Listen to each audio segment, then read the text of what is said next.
Well, I think even beyond Virginia, it's been wonderful to see over the past 25 years where we were struggling to get a half a mile of trail on the ground and convince people and make the case that these were worthy public infrastructures projects to pursue, that 25 years or so later, we're now contemplating regional systems, statewide systems, and what is turning into a national system that is breaching state lines. And I think the Virginia example of the three notch and the fall line and the Capitol Trail are wonderful ways to portray sort of how these systems come together.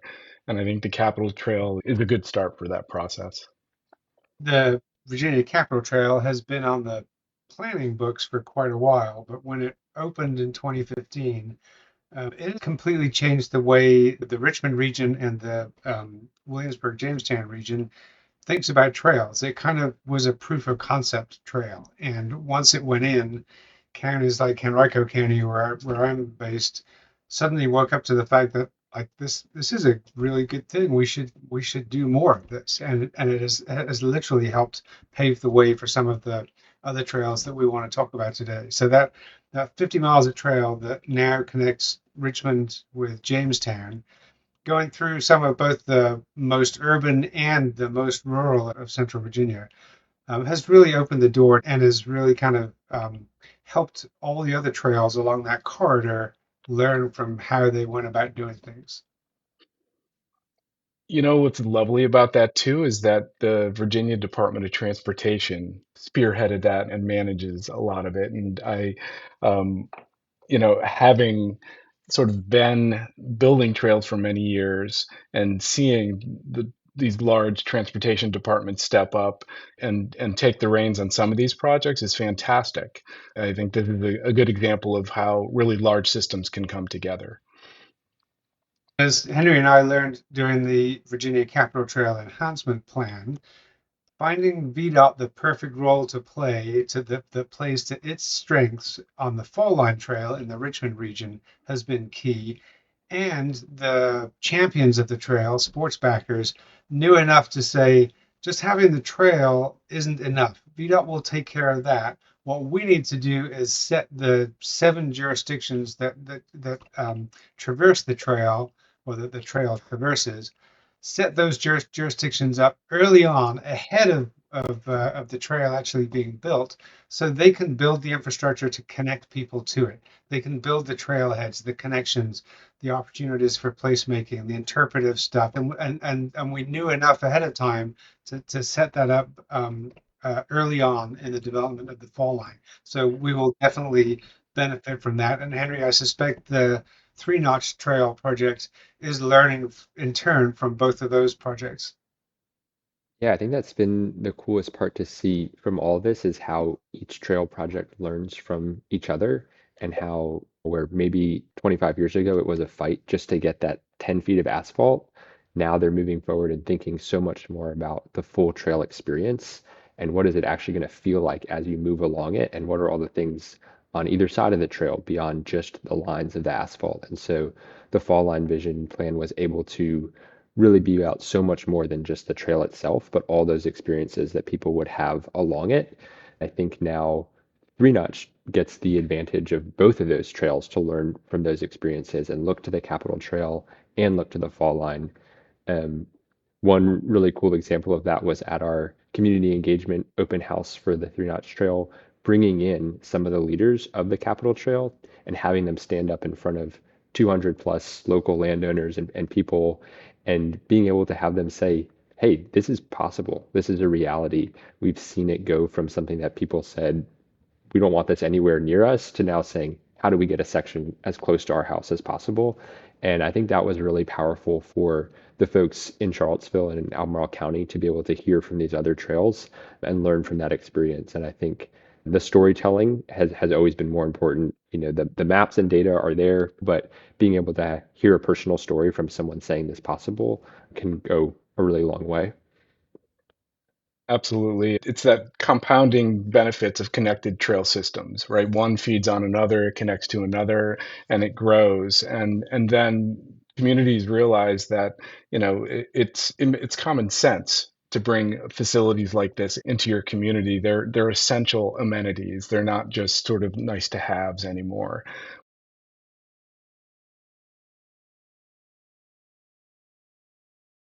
With a three-notch trail, there's no natural corridor.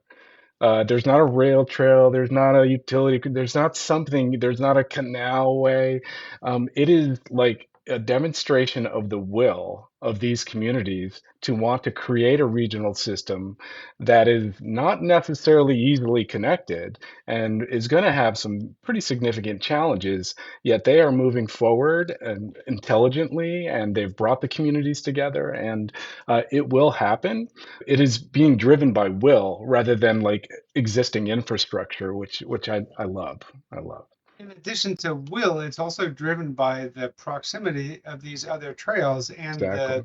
the vision, the inspiration that they will connect, and that you will, even if you never do, you will be able to ride from Charlottesville or run from Charlottesville to Virginia Beach, within X number of years. That the magic of that is hard to underestimate. And I think, Jeff, you also made me think that one of the exciting things about seeing these different trails develop is the are the different corridors and the different obstacles that they're overcoming that are the sort of quintessential trail challenges. Whether you've got the right of way, whether a utility company will let you do these things, the fall line has been built alongside like enormously powerful power lines that will be an example that others will absolutely use in the Right. future. And on a micro level, all those stories that we've heard for 40 years, 30 years to be more generous, Jeff.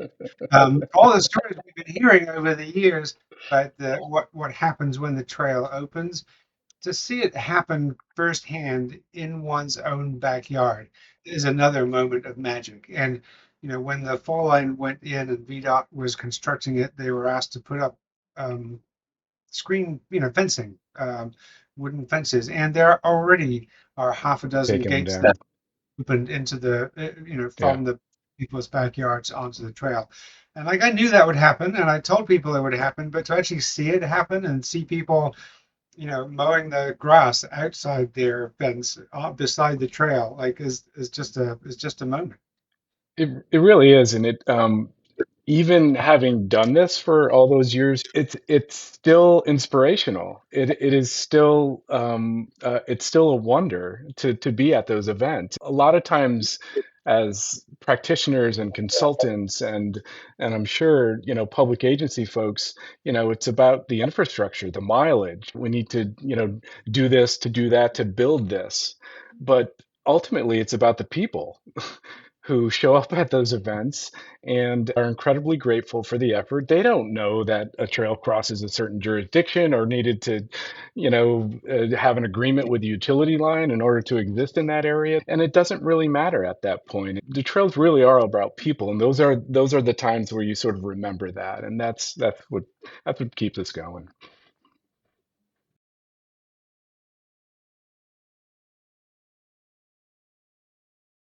There's also that really interesting component of it being about a local community, even though they are so regional and they're often bringing in regional and statewide tourism. It's amazing that these trails can be, so powerful at bringing in people who want to travel across the country to be able to experience them, and yet they also are really meaningful for the people who live, right on that corridor and get to experience it. And so I think I've been impressed with the ways that I think these communities can see it as both a regional asset and an asset for the state, and something that can, for the people who care about tourism, it can bring in those tourism dollars. But it's ultimately not just a tourism, gimmick.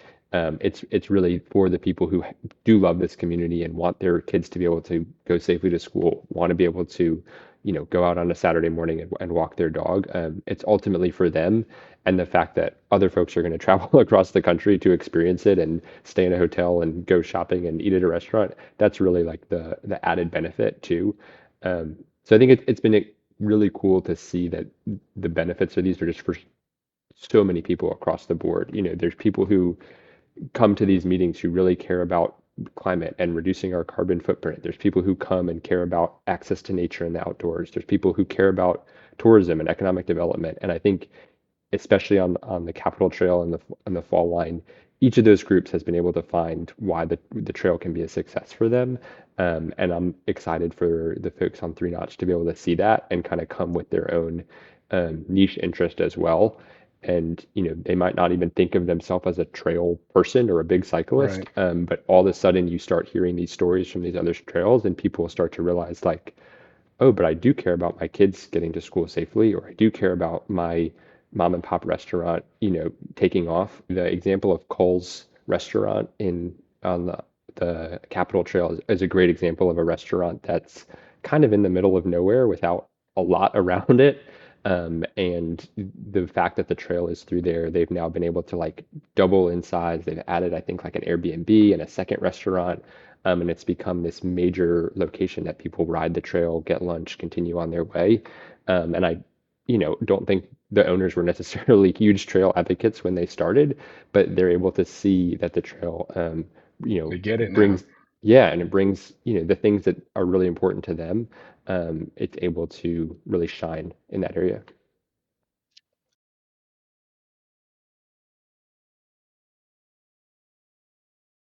What keeps all this work interesting too is that all of these trails, as much as they're learning from each other, are really holding on to like creating a unique identity for themselves too. And I think that was really important for the enhancement plan for the Capital Trails. They don't want to be the fall line. It does go through these really rural areas, and so people love the Capital Trail for that. And so how do you find ways to add in amenities and rest areas and shade, but in a way that still holds on to the character of the Capital Trail, but just makes it more accessible for all users. And I think similarly, the fall line is all about hitting every major like population center. Like they see that as like a main street for all 40 miles of it. And so the activity and the activation of the sides of it is so much more important. And there probably won't be, you know, big, long, rural rolling sections of the fault line because it's going to be this really dense happening place. And so I think, Three Notch is able to pull from both of those and find its own identity and find the places that it wants to have a more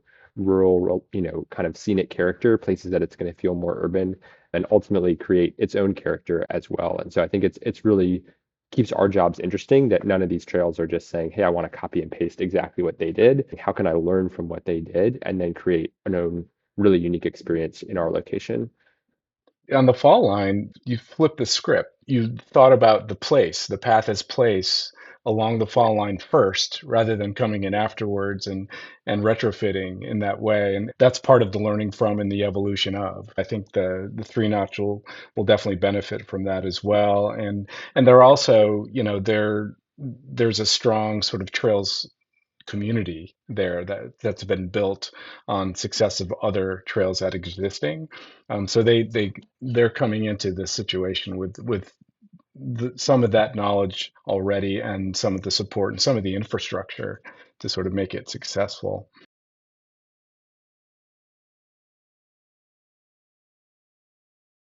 With the Capital Trail, you see the benefit to the individual, like people using that trail. They're because of the somewhat quiet, remote nature of some of it. Like there's pretty serious athletes. There's people running. There's people riding long distances. Sure, Certainly, there are sure. people out walking dogs in the more built up areas. But as you very much see the sort of individual benefits of people getting their exercise and health, and for sure there's some people commuting on it. The fall line, you really see the sort of community-wide benefit of a trail because of Mm, the population it serves, the value of it to get people to and from jobs and schools and all the rest of it. And both certainly will have economic benefits. But once you add in the Three Notch and then start talking about them all being connected, you begin to see that sort of societal benefit of trails across the whole state. And we've been working with VDOT on their state trails plan over the years. And you when you first look at the map and you see the gaps between all these trails, you think, maybe it is a bit pie in the sky to think that they'll all one day connect.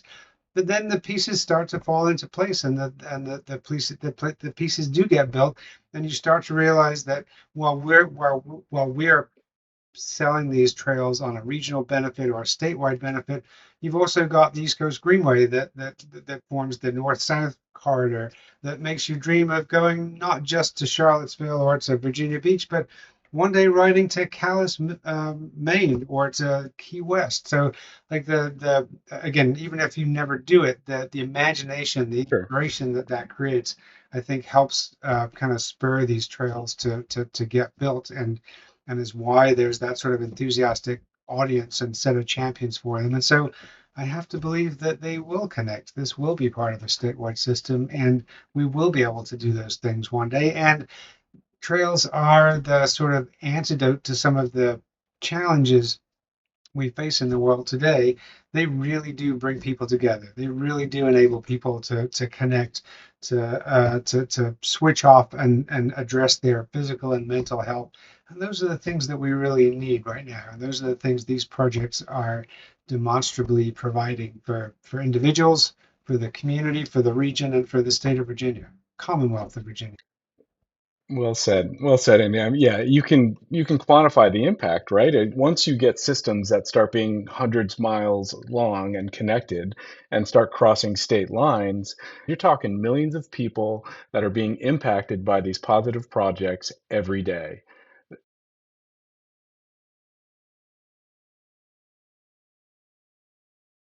One of the things I remember that was most sort of instructive and was a benefit of the process that we went through with the Fall Line Vision Plan was that we had two charrettes at each end of the process. And both of them were workshops where people were poring over maps and looking at recommendations and making suggestions. But what was really exciting was um, seeing in the first set of meetings the local jurisdictions and the municipalities along the way really engaging and seeing how they could connect to the trail, but even more powerfully, how when we had two counties together in the same room, they could see on the map, oh, you're doing this project here, and you're going to be extending that road there. Well, we should be making sure that this connects there.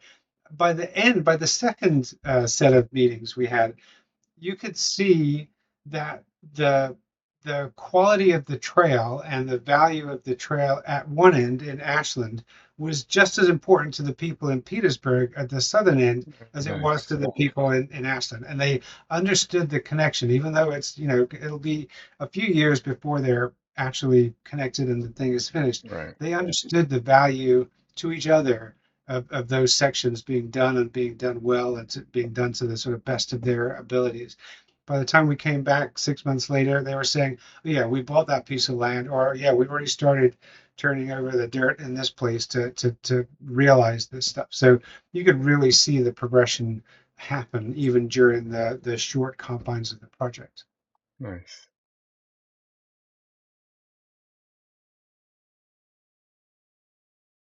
One thing I would share is I think with these big trail projects to really be successful, it takes people with a lot of local knowledge and also people with a lot of national expertise who have seen it done. And I think a lot of these trails do have local support and local champions who have been fighting for it and have been excited about this trail maybe for decades, but they haven't been able to really sell it to the larger public or to the elected officials. And on the flip side, sometimes if you bring in consultants or a consulting firm, I think there can be that fear that, oh, these are outsiders. What do they know about the things that are important to us? And I've been really excited on these projects of the ways that Tool has been able to bring in all the amazing regional and national examples that we have of success and use that to really support and bolster all the local knowledge and support that the community is bringing and our stakeholder committees are bringing to the table, and our own local knowledge from visiting these places and increasingly, living in these places, and being able to bring that as well. And so I think it really does take both, and it's been really fun in these meetings and out and about at these events to be able to hear people's local excitement, and then when people talk about challenges, be able to point to examples across the country or on the other side of the state and say, hey, we've seen this work, we've experienced something similar, and here's a photo of, someone at a ribbon cutting. Here's a photo of a way that we found a really creative Right. design solution. And so being able to bring all of that in, bringing the engineering experience, the landscape architecture experience, the community engagement, having all of those things at our disposal when we do come to challenges, I think has just been a breath of fresh air for the people who have been in the trenches on the local side for so long. And I've been really excited to kind of see those two worlds come together. Nice. And my comment is it's somewhat connected to that. Is like I during the three notch as we were preparing and delivering the public meeting that we had most recently, it reminded me how important that specific element is to our planning process. We had one of the most successful public meetings I've been involved with, 250 people. We brought the expertise you were just talking about, the trail rendering ideas of like what it's looking like now, what it could look like in the future. We brought all of that sort of expertise to that meeting, organized it with our team in a way that made sense for people to provide input all along the way.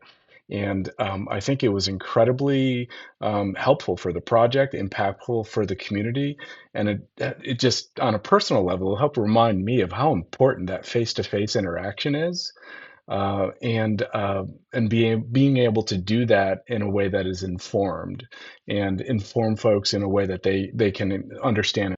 It was great to see that, and that was a great demonstration of of why public outreach isn't just about checking a box. It's about actually putting everything you have into explaining to everyone that's going to be affected how this could be beneficial to them.